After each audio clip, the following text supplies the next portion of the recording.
We all want to get better at life. This has caused a phenomenon to rise up, which is the rise of a life hack industry, right? You guys know life hacks? There's some little ones. It's like, oh, well, you stripped out a screw, wrap it in rubber bands, and now you have something to grip. And you go, okay, so there's some little useful ones. There's some more incredible ones as you go that you might realize, like, oh, you can cool down a drink with a grape that's frozen. It won't water down your drink. Right? I had one of myself, which I'm pretty proud of. When we were traveling a lot with the younger kids and you had all the strollers, right? I figured this out. With 2 different bungees, I could strap together 3 strollers and 3 pieces of luggage, and then the car seats could go on top and they could strap on. And then I still had like one hand free, you know? And you don't look that impressed, but it was impressive, all right? It was incredible. It changed my life. Not really. It didn't really change my life. It was useful, but it didn't really change my life. There's these things that you like. They're interesting even, but they don't necessarily change your life. Here's another one. So when you're going sledding this winter, okay, and you're going with your kids, take a rope, tie it to the front end of the kid's sled, and so you push them down, and then you take the spool of the rope, you put it in your drill, pull that, and the sucker pulls it right back up for you, you know? Okay, so smarter, not harder, right? Really cool, helpful, not life-changing though. That's sort of maybe the premise that life hacks get us excited is really I'll be able to hack my way through life enough that I'll be a different person. and then you just turn into a hack. That's what happens. Life hacks, they don't really get us all that far. Occasionally you learn something that's interesting or cool, but every once in a while in life, you'll come up against this moment. You'll come up against a thing, and if you truly grasp this, it actually will fundamentally change you. There are moments where you're brought up against a possible scenario, and you're like, if this was true, it would be a paradigm shift for everything. It would change how I view me. It would change how I view the world. It would change how I view God. This morning, in Ecclesiastes, we're brought face to face with one of these. It's not a little tidbit. It's not a unique little thing that'll, help cut your grocery bill down by 50 cents. But if you are serious about it, it can fundamentally change you. If you were to take this truth and bring it in down to the floor of your soul, it could blossom and change everything for you. In Ecclesiastes 9, we're going to be starting, we're going to look at this big chunk. The first 2 verses of this section, he's going to talk about just observations. Now, we've seen him do this pattern throughout the whole book. If you're new to Ecclesiastes, this is what he does. He makes some observations about the world, and we all kind of realize he's right about those. And then what he does is he floats a philosophy up. So it looks like this. Here's your observations, and we recognize those are true. Here's a philosophy, or here's an answer. How could we figure this out? And he kind of tests different things throughout the whole book. Well, what if you were to really centralize money? And he tries that. What if pleasure was going to be the thing that gets me the most pleasure, I'll pursue that. He does that. What if it was desperation and hopelessness? He goes there. This morning he's going to have a philosophy that he floats, and he's going to force us to think all the way through it. Does this really answer our need? And finally we get to the end where he gives us the conclusion. This is where it takes us. And I think that point, that last piece is really what makes it so hard to read this book. Ecclesiastes is hard because he makes you conclude honestly about all these different philosophies, all these different things you've tried, all the promises that have been made, and recognize they don't answer you. They don't work. There's these conclusions that he forces us to. So listen to these observations. Starting chapter 9, verse 11, we're just going to grab 2 verses here. He says, I have seen something else under the sun. Now, if you remember, under the sun is just a key word. He's been talking about this whole life in this broken world under the sun. We're not above the sun with Jesus. We're not with God where things are perfect. No, we're in this broken world. So in this broken world, in this broken place, this is something else that I've seen happen. The race is not to the swift or the battle to the strong, nor does food come to the wise or wealth to the brilliant or favor to the learned, but time and chance happen to them all. Moreover, no one knows when their hour will come. As fish are caught in a cruel net or birds taken in a snare, so people are trapped by evil times that fall unexpectedly on them. This is the big observation of the world that you and I cannot refute. We are all under time. We're all under the laws of this world. There's these things that happen that we deal with. Life goes on, and sometimes you just don't get to choose how it goes. He says, you might not win just because you're fastest. You might not win just because you're strongest. You might not get there first. You might not have all the wins that you thought you'd get. Sometimes, wait for it, life isn't fair. Oh. There's a fear. How is this going to end? And that drives us into some of our decisions. There's a fear. What if something happens and this gets taken from me? That drives us into some of our decisions. All of us live underneath these things. And the question he's really forcing us to ask is, in a world where everybody is under time and everybody's under this chance, how are you supposed to live? How are you supposed to build a life like that? You don't get to choose, right? You just got your genetics. I'm sorry about that, right? Some of y'all didn't luck out like I did, right? It just, you were born in a certain time and in a certain place. You didn't get to choose that. That's just what happened. You don't know when the hour's coming. You don't know what tomorrow holds. That's the world you live in. How are you supposed to live like that? How are you supposed to build something like that? And this is the preacher's philosophy, all right? This is what he's going to get to. He's going to unfold this and poke some holes in it. He's going to say, this is what a lot of people do. Go and make something of yourself. Since you live in this world and you really can't control what happens and you just kind of got dealt what you got dealt, this is what you got to do. Make the best of where you are and just go make something of yourself. Step out. Work hard. Take the risk. Just go do it. It's on you to change your destiny. Heard that one? Go. Make something of yourself. That's the philosophy he's going to float. And now he's going to test it. He's going to poke holes in it pretty quickly. So this philosophy of the world that I can't control everything. I just got here and the world was in the condition it was in. I guess I have to deal with it. He says, all right, so pull yourself up by your own bootstraps. Get out there and make it work. Go make something of yourself. Now, I can tell some people are already getting a little uncomfortable because this is the advice you tell yourself in the morning, right, in the mirror. You're like, you get out there. You're going to do great. I believe in you, right? Watch what happens here. Verse 13. I also saw under the sun this example of wisdom that greatly impressed me. There was once a small city with only a few people in it, and a powerful king came against it, surrounded it, and built huge siege works against it. Now there lived in that city a man, poor but wise, and he saved the city by his wisdom. But nobody remembered that poor man. So I said, wisdom is better than strength. But the poor man's wisdom is despised, and his words are no longer heeded. The quiet words of the wise are more to be heeded than the shouts of a ruler of fools. He goes, okay, so you're going to get out there. You're going to go make something of yourself in this world. And so what you got to do is you got to make wise decisions, right? That's how you're going to do this. And he says, so I saw this happen. There was a guy, and there's a city that's being attacked. He actually saves the city, right? Because he's out there making something of himself. He does a good job. He uses the wisdom. But then it doesn't really last. He says, so I guess I would rather be wise than in power because the wise man, it worked, right? It saved them. But only for a minute. Because pretty soon he's forgotten. He's ignored. So here's the hole. Even if you have this wisdom and you're out there and you're crushing it and you're going to make something yourself and you're going, if you don't have the power, if you don't have the influence, it really won't always take you very far, will it? You end up sort of relying on these other people. And a lot of them end up being fools. So how are you going to deal with that?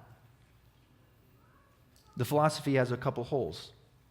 You're trapped by time. You're being chased by chance. You have to make decisions, and yet you're dependent on others. So this is what happens. Go make something of yourself quickly turns into, I need to take the responsibility of the outcomes of life and put them on my shoulders. That's really what we're saying. It's not that I need to work hard or I have, why? Why? Keep asking why, and you get back to the root, because I need to do this myself. Because the outcome of life really, truly is dependent on me. It's on my shoulders. So then we take that and we try to walk with it, and it slowly crushes us. That's why this won't work. The preacher shows us it won't work. And even in the little wins, they don't take you all the way. Look at what he says in verse 18. Wisdom is better than weapons of war, but one sinner destroys much good. Wisdom is better than weapons of war, but one sinner destroys much good. It's a limited thing. The wisdom you have. Think about it this way. If you made 100 amazing, wise decisions, how many really bad decisions is it going to take to undo all that? How many times do you really need to mess up? Yeah, it's very few. It's very few. Wisdom can only take us so far because really the problem is internally we can't be consistently wise. I can't be perfectly wise all the time. And so even as I'm pressing forward, trying to make it of myself, I can't. I'll fall down. Here's the other thing.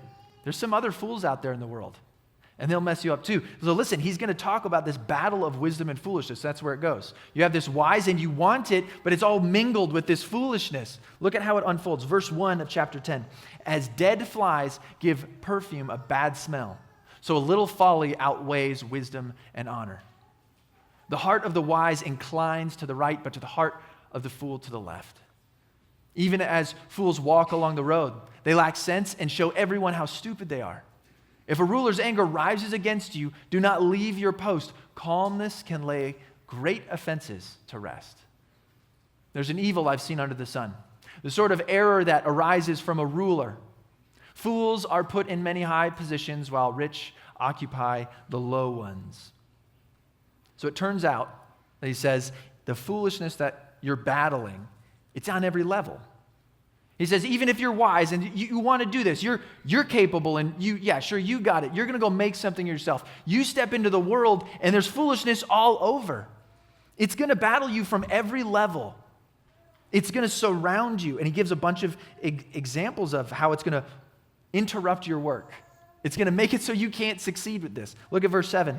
I've seen slaves on horseback while princes go on foot like slaves. Whoever digs a pit may fall into it.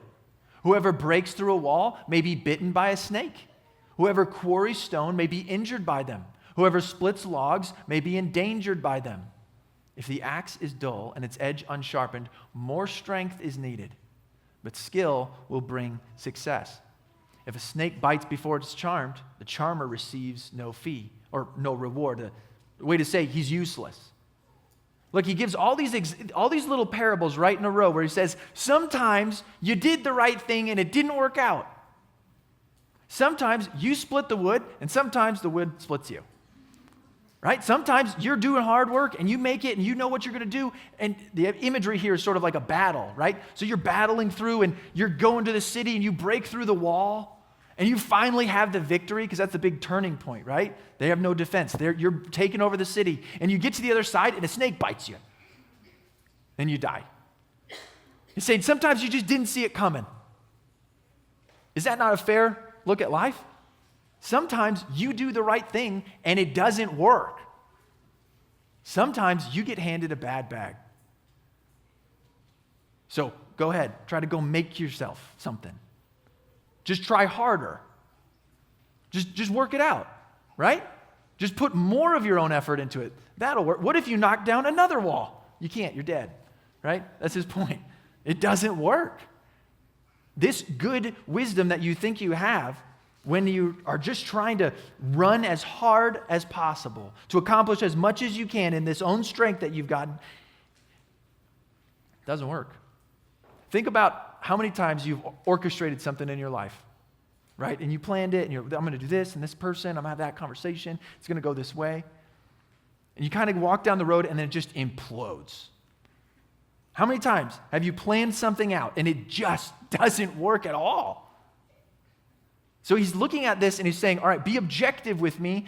If that's our experience in life, why do you think this is going to keep working? Go make something of yourself. He says, not only that, we've talked a lot about you, but you are trying to make yourself somebody in a world full of other people. Let's take a look at those other people for a minute, because he says it's not all that great for them. They make life harder for themselves and everyone else. Verse 12, chapter 10, he says, words from the mouth of the wise are gracious, but fools are consumed by their own lips. At the beginning, their words are folly, and at the end are wicked madness. And fools multiply words. No one knows what is coming, who can tell someone else what will happen after them. The toil of fools worries them. They do not know the way to town. I mean, they're completely lost. Woe to the land whose king was a servant. No, here, let's focus on these ones for a second. This idea of these fools, he's belaboring it, pointing it out different ways again and again, that these fools make life harder for themselves. The more they do, the more it hurts. When they're fools, he's saying, if we're being fair, foolish people, they just seem to run into the same wall again and again. They make life harder for themselves. But here's the thing, and I think maybe you know this out of experience. When you have fools in your life, they make life harder for you too. Is that fair? They might make life hard by hitting the same wall again and again, but when you're responsible for them, now you have to deal with this damage as well. It's not just one-sided. You're trying to make something of yourself, you're trying to do the right thing, and yet their foolishness will bleed over into your life. And now it's your mess. You guys spend some time cleaning up other people's messes? Look at what he goes on to talk about fools in various places of life. Verse 16, he says, woe to the land whose king was a servant and whose princes feast in the morning. Blessed is the land whose king is of noble birth and whose princes eat at a proper time, for strength and not for drunkenness. Through laziness the rafters sag because of idle hands. The house leaks. A feast is made for laughter. Wine makes life merry, and money is the answer for everything. You can get in trouble if you take that last one out of context. What he's saying is, it's not just fools out there. It's not just fools, even like sometimes the fools are your employees, right? But he says also sometimes the fools are your coworkers. And he says in this passage here, sometimes the fools are your bosses. And then he pushes a little further just to say sometimes a fool is you. There's this foolishness that people are living by, and it just affects us. So even if you're out there trying your best, I'm going to make something of myself. He says, okay, but you might live in a land where you're a king and you're trying to delegate to fools. It doesn't work out well. He says, if you're living in this land and the fools are above you, that's pretty rough too. You can't control all these circumstances. So why would you think that just through your sheer effort of go make something of yourself, this is going to work? We run into people and they live like verse 19. That's what the fool, that's his mantra. Feast is made for laughter. Like we're just going to have a good time. Pour some more wine. Look, if I just get more money, it will fix this. It's not true. And everybody who's been broke has been tempted to that. In fact, some of us who have been wealthy have been tempted to that. If I just had a little more, maybe it would disappear those problems. Look at verse 20. He says, do not revile the king, even in your thoughts, or curse the rich in your bedroom, because a bird in the sky may carry your words, and a bird on the wing may report what you say. I can't prove this, but I'm pretty sure that's where we get the saying, a little birdie told me. Just saying. If you are convinced that you can do this, that really, honestly, I just need to take a little more responsibility. If I was a little more disciplined, I can do this. I can be strong enough. I can force it. He says, you're surrounded by other foolish people. Just in the world. I'm not sure why you think that your drive, your personal strength is enough to change your circumstances and who you are and who everyone else around you is. It won't work. We get to the end of this, and there's just rapid fire commands. right? Okay, you're going to live this way. You're going to go make something yourself. He has all these, just do it. Go. Come on, action. Make the choices. Make it make sense. Give it a whirl. Get out there. Risk it. That's what he does. Look at this, verse 1. He says, ship your grain across the sea. After many days, you may receive a return. Invest in 7 ventures. Yes, in 8. You do not know what disaster may come upon the land. If clouds are full of water, they pour rain on the earth. When a tree falls to the south or to the north, in the place where it falls, there it will lie. His point here is like, look, invest. And yeah, you want to diversify, mitigate as much as you can the risks, but just do it. Just go. Nobody else is going to make a decision for you. You just have to do it. And this is where we get uncomfortable again, because you're like, man, that's kind of my investment strategy. I'm not sure.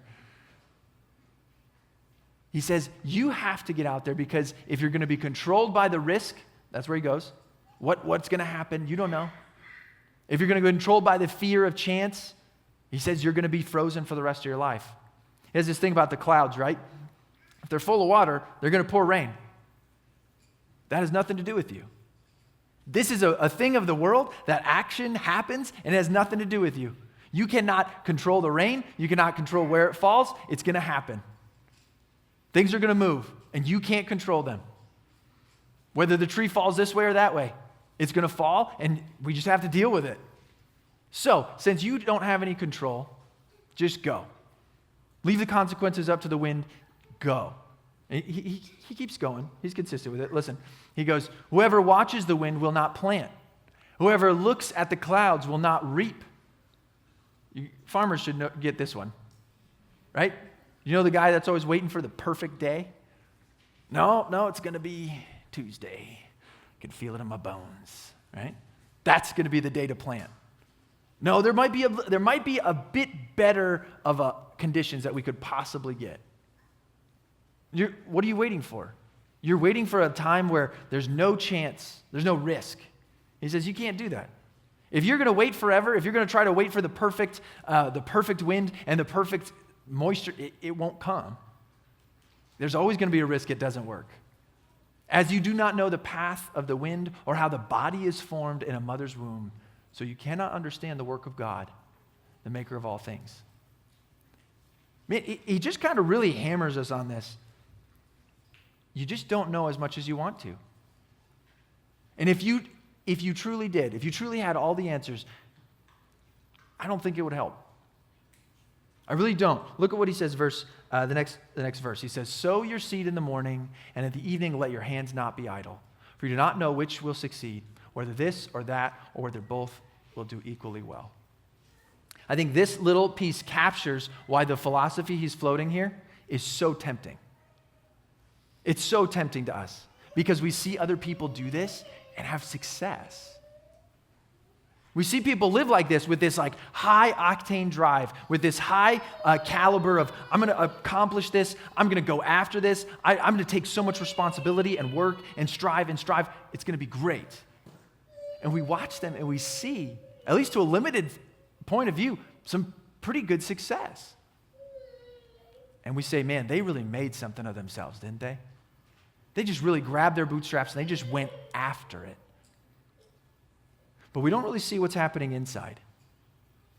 We don't really see what they have to give up in order to accomplish that. We all want to go make something of ourselves. So the question becomes, how are you going to do that? This is one way, right? In fact, it kind of breaks down into two. I want to call the first path of this bad philosophy, right? Go make something of yourself. Go try hard. I want to call the first path of this the path of self-discovery. There are people who, when they're charged with this, you need to go make something yourself, they say, okay, but that means I need to find out who I am.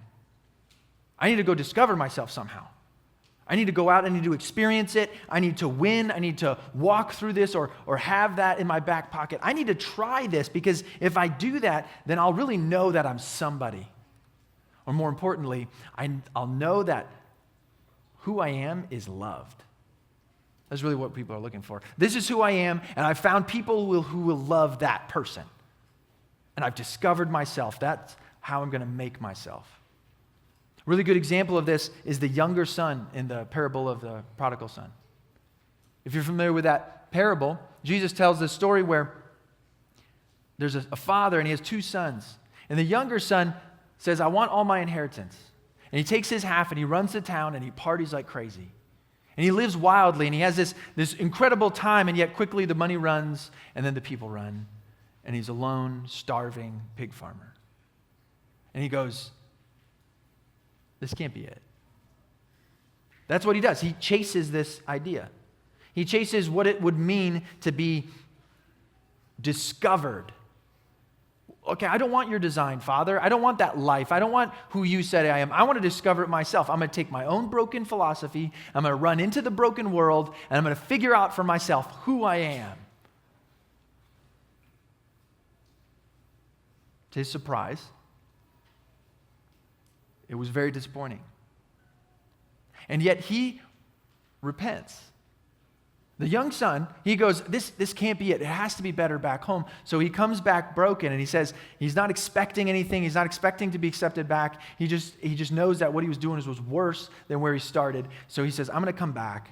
And he, to his surprise, does not find a rageful, spiteful father. At the end of his journey, what do you think he learned about who he really was? Was it out there to be discovered? Path number 1 is self-discovery. Path number 2 is what I'm going to call moral performity.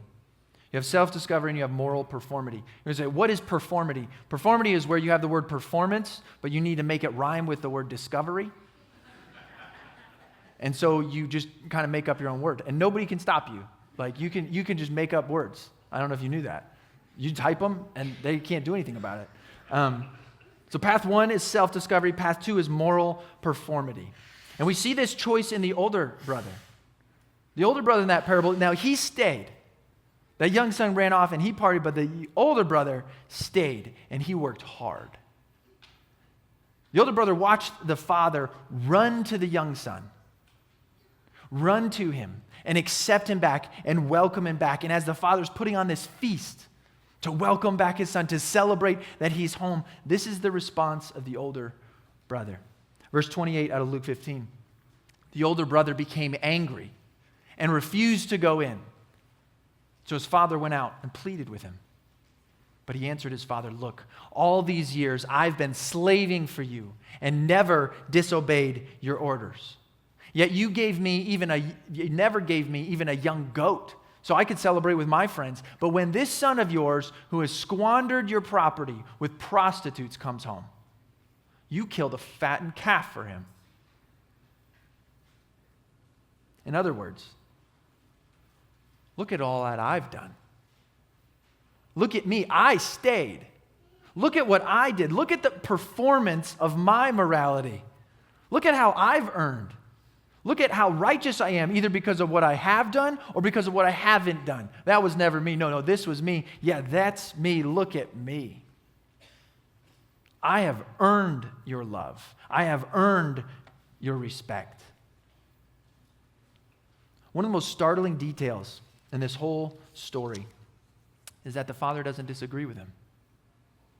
He did stay. He did work hard. He was obedient. That was true. But the moral performity didn't bring him closer to the father. Listen, performance doesn't make you more of a son. Listen now, the father replies to the older son's outburst. In verse 31, my son, the father said, you are always with me, and everything I have is yours.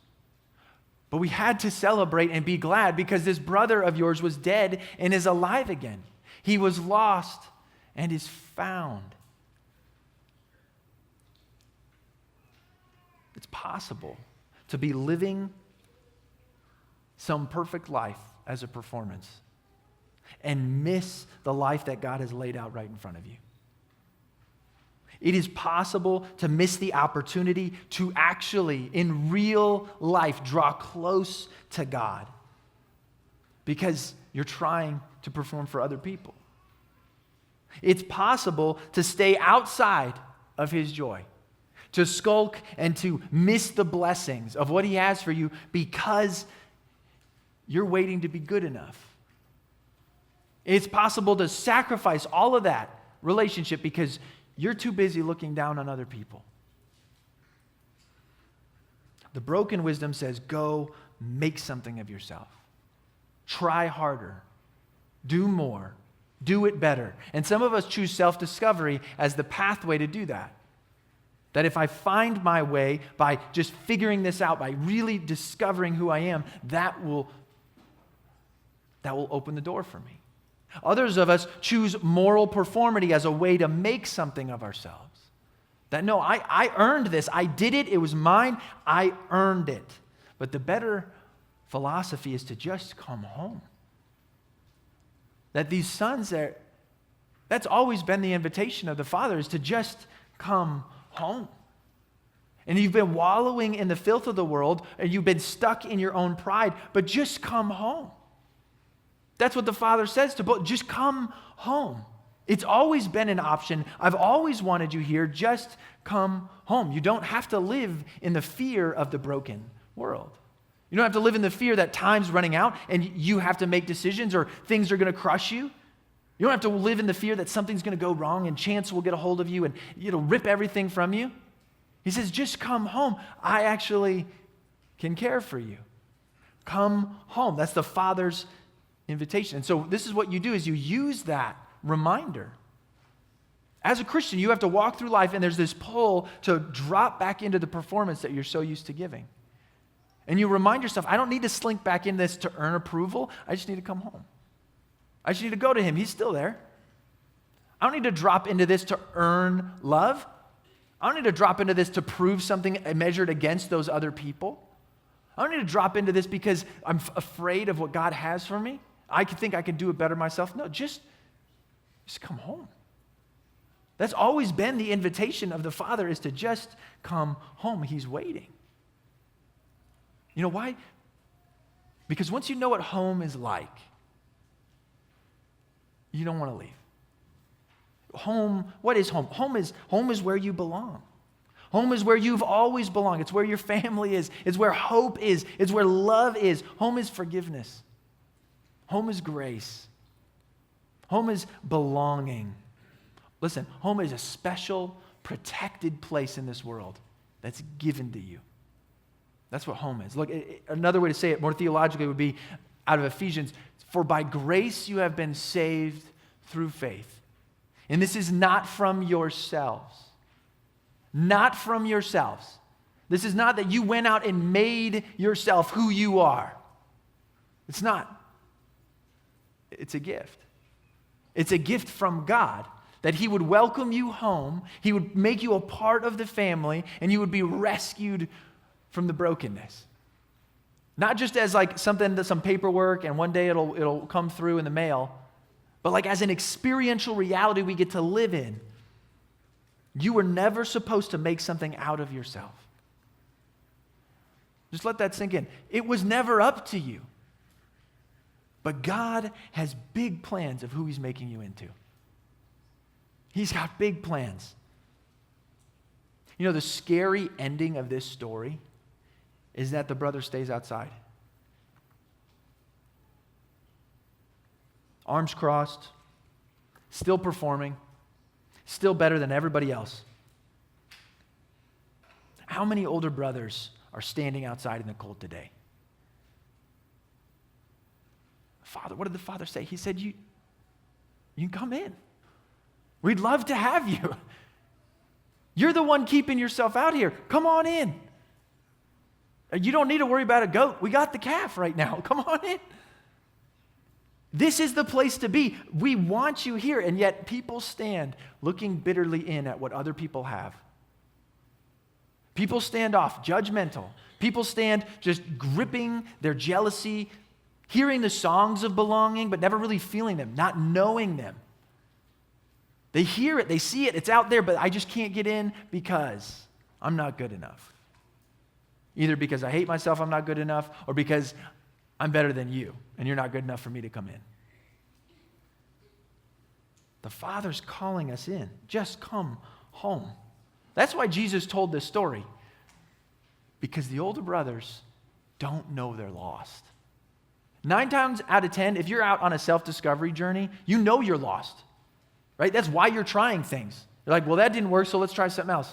Let's try something else. And when you're truly confronted, and some of us may be in this moment, that you are chasing the wrong things, you have a choice not just of, I should go back, but you need to give up what you're chasing. But that's not the way of the older brother. The older brother's much more scary. Because the older brother thinks he is home. He thinks he has the answer. He's not looking at all. He thinks he's figured it out. And then they live in this silo, empty, cold distance. It's a shock to think that there's more joy, that there's freedom. See, Jesus, when he's introduced to us, he really is introduced, he's the older brother we always needed. In this way, you think of coming into the family of God and brothers and sisters, and Jesus, as the older brother, is the one who goes and finds the younger brother and brings him back. He says, you're trapped in self-discovery. Come, let me show you who you're supposed to be in our family. He's the older brother who looks at this lost older brother and says, you don't have to earn anything, bud. Just come home. Right? So Jesus' death frees us from the death that we were supposed to live in. Stuck out. And yet Jesus' new life, coming back to life, welcomes us to walk with him. Now we can live in this family. That's what it means to be a Christian, to have this actual experience of Christianity. So the question is that what your life is? Is your experience with Jesus, walking with him, like a joyful thing? Can you see how being invited in should cause us to celebrate? Where he says, celebrate and be glad. Is that how you view what God does in the world? You see other people, and you see God working on your heart, and you're like, oh, he's going to get you. You get excited about this? That God's doing things? I think celebrate and be glad. If you're looking for, you note takers, all right, you list followers. You're looking for the thing that you're like supposed to go do that one. Celebrate and be glad. Go find what God is doing. Like find somebody, some lost soul that you love, and you just like pray for them. Just pray hard for them, you know? It's like get after it. And be like, and then celebrate. God's going to do something in their life. That should awaken something in us. That's what it's like to walk with him. Do you enjoy a life that's free from like the impending time that's going to get you? Do you live a life that's free from the fear that chance is coming and we're going to lose it, or I got to protect it, or do you trust your Father to walk with him? Do you trust that he's the greatest good? Because that is a paradigm shift. If you grasp that, it will change every single thing about your life.